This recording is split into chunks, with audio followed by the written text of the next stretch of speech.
Welcome to Godless and Grounded. Believers use logical fallacies every single day, often without even knowing it. These mistakes in reasoning shape entire belief systems, influence decisions, and create a mental world where claims feel true even when there is no evidence. These fallacies are not just abstract ideas from philosophy books. They appear in family conversations, religious sermons, and casual debates. They push people toward conclusions that feel right but do not stand on strong logical ground. Understanding them helps us see why some arguments sound convincing even when they are built on weak foundations. One of the most common mistakes is the argument from tradition. People say that something must be true because it has been believed for thousands of years. You hear this in religious families all the time. Grandparents believe this, parents believe this, therefore it must be true. But the age of an idea has nothing to do with its accuracy. People once believed disease was caused by evil spirits. People once believed the earth was the center of the universe. Age did not protect those ideas from being wrong. Tradition can give comfort, but it cannot give truth. If truth depended on age, the oldest myths would automatically win, and humanity would never progress. Another fallacy is the appeal to authority. Instead of giving evidence, people point to a figure who is seen as wise or holy. A believer will say that a famous scholar said this, or a spiritual leader taught that. But authority does not guarantee correctness. Many respected thinkers throughout history believed things that were later proven false. Even today, experts disagree with each other in science, philosophy, and every other field. A statement needs evidence, not a famous name behind it. When someone says that a religious leader said something, they are not giving proof. They are only passing down someone else's belief. A very common fallacy among believers is the circular argument. It works like this. The scripture is true because it says it is true, and we know it is the word of a divine being because it is written in scripture. The idea keeps spinning in a circle with no exit. Nothing external is used to prove anything. Imagine if someone claimed that a magical diary is real because the diary itself states that it never lies. You would laugh because the diary has no independent support. Yet the same pattern appears constantly in religious arguments.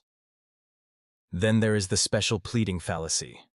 Believers often say that their God does not need evidence because their God is beyond human understanding.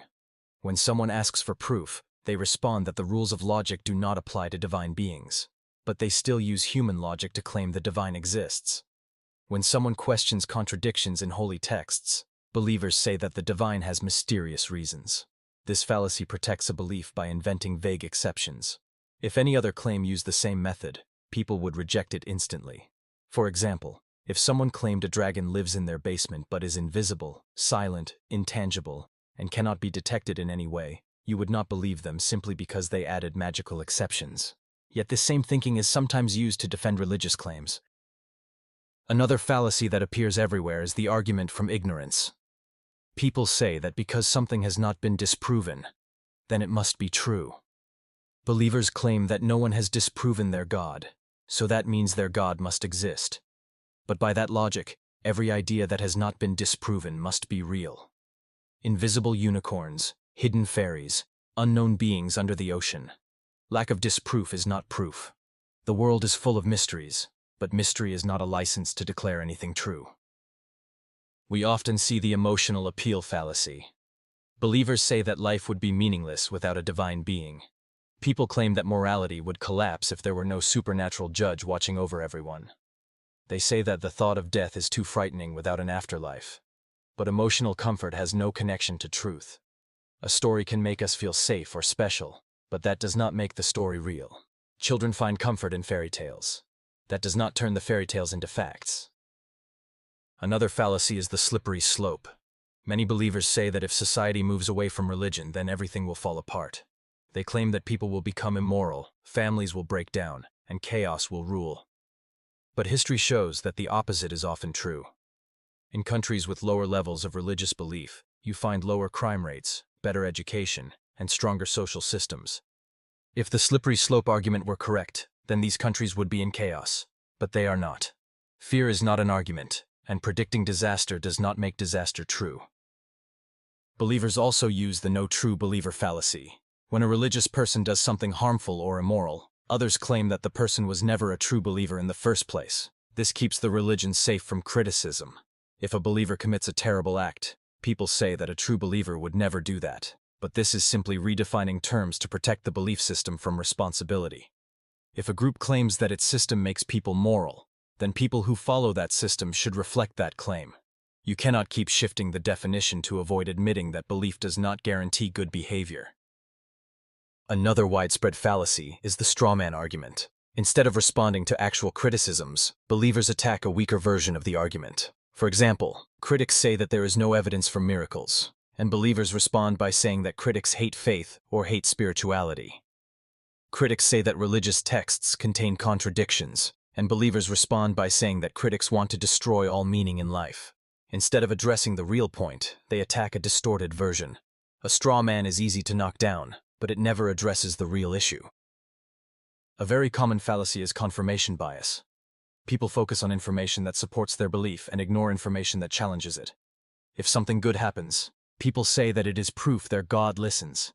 If something bad happens, people say that it is a test from that same God. Every outcome is interpreted in a way that fits the belief. Imagine a friend who claims that flipping a coin is controlled by a magical force. If the coin lands on heads, he says the force wanted heads. If it lands on tails, he says the force wanted tails. You would see immediately that the claim cannot be proven or disproven because every result is twisted to fit. Yet confirmation bias works the same way in religious thinking. Another fallacy that shapes many beliefs is the false dilemma. Believers often present only two options when there are many. They say either a divine creator exists or everything came from nothing without explanation. They claim that either morality comes from a divine being or humans will have no sense of right and wrong. But reality is rarely so simple. Morality has been studied by psychology, biology, and sociology. Complex natural processes do not require a supernatural cause. The world is full of possibilities beyond the two that believers present. A fallacy that has deep emotional power is the appeal to consequences. People say that if there is no divine judgment, then evil people will escape punishment. They argue that if there is no divine protector, then life is meaningless. But consequences do not determine truth. For example, if someone says that a certain medicine must work because the alternative is frightening, we would know at once that this is not logic. Truth does not bend itself to our needs or fears. Reality stays the same no matter how we feel about it. Another fallacy is the post hoc fallacy. This means thinking that because one event happened before another, the first event must have caused the second. Believers experience something good, like finding a job or recovering from illness, and they say that it happened because they prayed.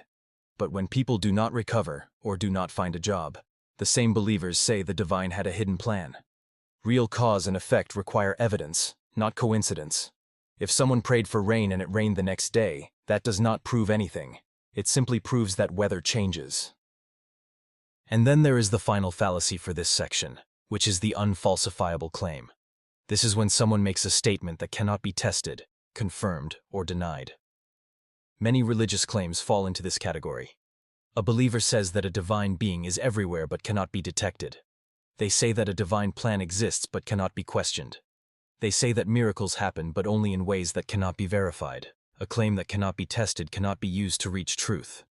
It is like saying there is an invisible creature behind you that follows you everywhere, but the creature cannot be seen, heard, touched, or measured. You cannot prove it is there, and you cannot prove it is not there.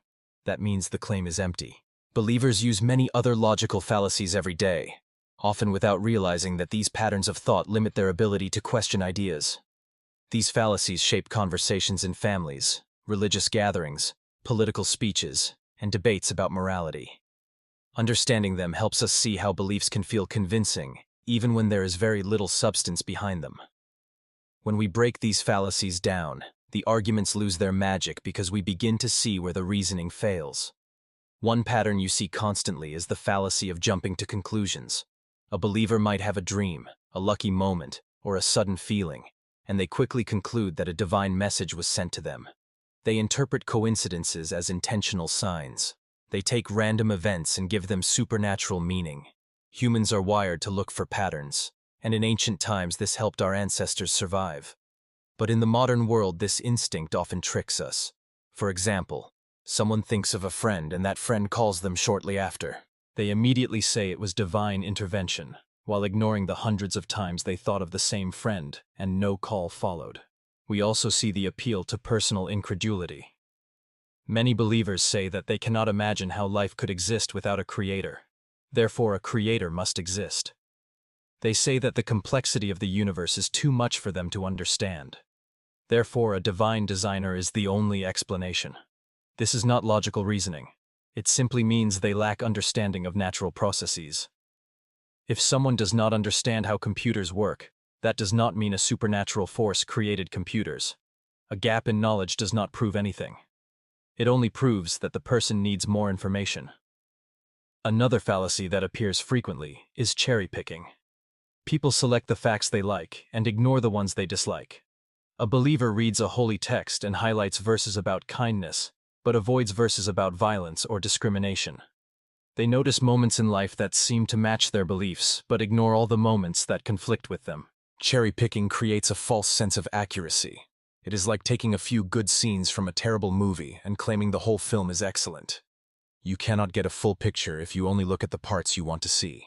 Another fallacy used often is the burden-shifting fallacy. Instead of proving their own claim, believers demand that others disprove it. For example, someone says a divine being is real. When asked for evidence, they respond by saying others must prove the divine being is not real. But the burden of proof always belongs to the person making the claim. If someone says they have a magical creature in their garage, they must prove it.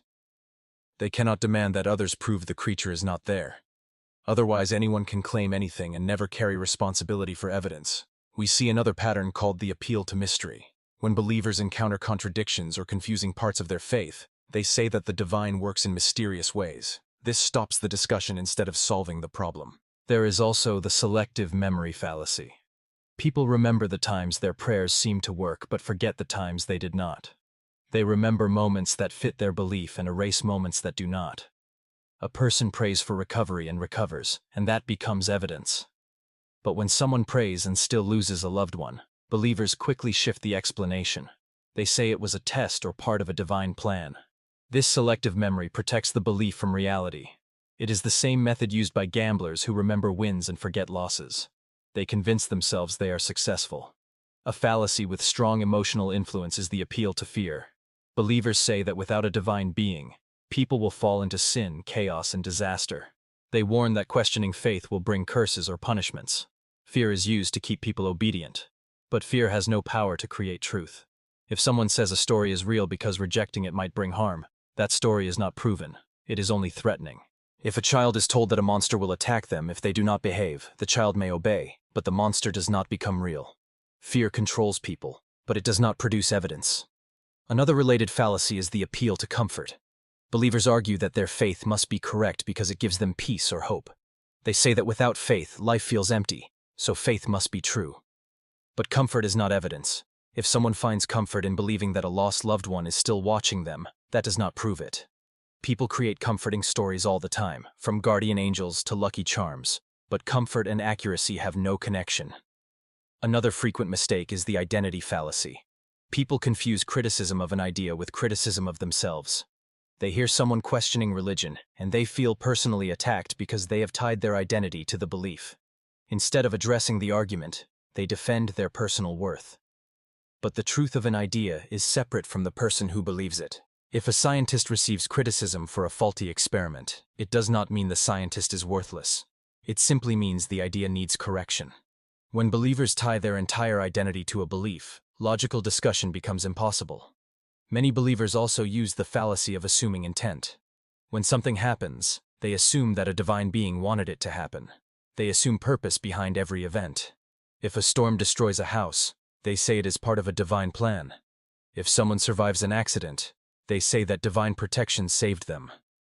This fallacy gives meaning to chaos, but meaning and reality are not the same. Humans naturally look for purpose because random events feel uncomfortable. But randomness exists whether we like it or not. Another fallacy is the false cause fallacy. Believers often confuse correlation with causation. For example, they say that societies become more immoral as they move away from religion, when in reality, many societies with low religious belief have high levels of education, stability, and well-being. People confuse social change with divine punishment. But these connections are imagined, not real. Humans live in complex systems where many factors shape outcomes. Another logical error is the composition fallacy. Believers say that because individuals sometimes find meaning in religion, society as a whole needs religion. But what works for one person does not automatically work for everyone. A person might feel comfort in a belief, but that does not prove the belief is beneficial for entire cultures. Personal experience cannot be applied to the world as a whole. We also see the appeal to ancient text fallacy. Believers claim that old texts hold special knowledge simply because they are old. They treat ancient stories as if age itself gives them authority. But ancient texts reflect the limited understanding of the time in which they were written. They contain outdated ideas about medicine, astronomy, morality, and human nature. Age does not make them more reliable, just older. Another fallacy is the miracle of the gaps fallacy. When believers cannot explain something scientifically, they label it a miracle. Something unusual happens in life, and they say it has no natural explanation, therefore it must be supernatural. This is similar to ancient tribes that believed eclipses were caused by spirits devouring the sun. When people lack knowledge, they invent supernatural reasons. As our knowledge grows, these gaps become smaller, but believers continue to place miracles in the remaining gaps. It is not evidence, it is simply a pause where human understanding has not yet expanded. Another common error is false equivalence. Believers sometimes compare scientific claims and religious claims as if both have equal weight. They say that evolution is a belief just like creation is a belief. They say that all worldviews are equally valid. But scientific claims are built on testing, observation, and correction. Religious claims are built on tradition, stories, and faith. They are not equal in method or reliability. Comparing them as if they are the same is misleading. One more fallacy is the anecdotal fallacy. Someone experiences something strange or emotional and uses that personal experience as proof of a supernatural claim. But personal experiences are unreliable. Humans misinterpret events, misremember details, and connect unrelated things. Many supernatural claims collapse when examined closely because personal stories cannot replace evidence. Finally, there is the fallacy of the perfect solution. Believers say that because science cannot answer everything, religion must fill the gaps. They say that if science has limits, then a divine being is the only remaining explanation. But no system can answer every question. Human knowledge grows slowly. Science is honest about what it does not know. Religion fills unknown spaces with certainty. But certainty without evidence is nothing more than confidence in imagination. These logical fallacies show how easy it is for human minds to slip into patterns that feel true, but have no support. They help us understand why beliefs become so deeply rooted. When people use emotional comfort, fear, tradition, popularity, authority, mystery, selective memory, or personal experience, they create shields that protect beliefs from being questioned. But once we recognize the patterns, the arguments lose their power. We begin to see that truth does not need tricks or shortcuts. Truth stands on its own, without fallacies, without fear, and without special rules. Understanding these fallacies helps us build a clearer view of the world, one based on reason rather than illusion.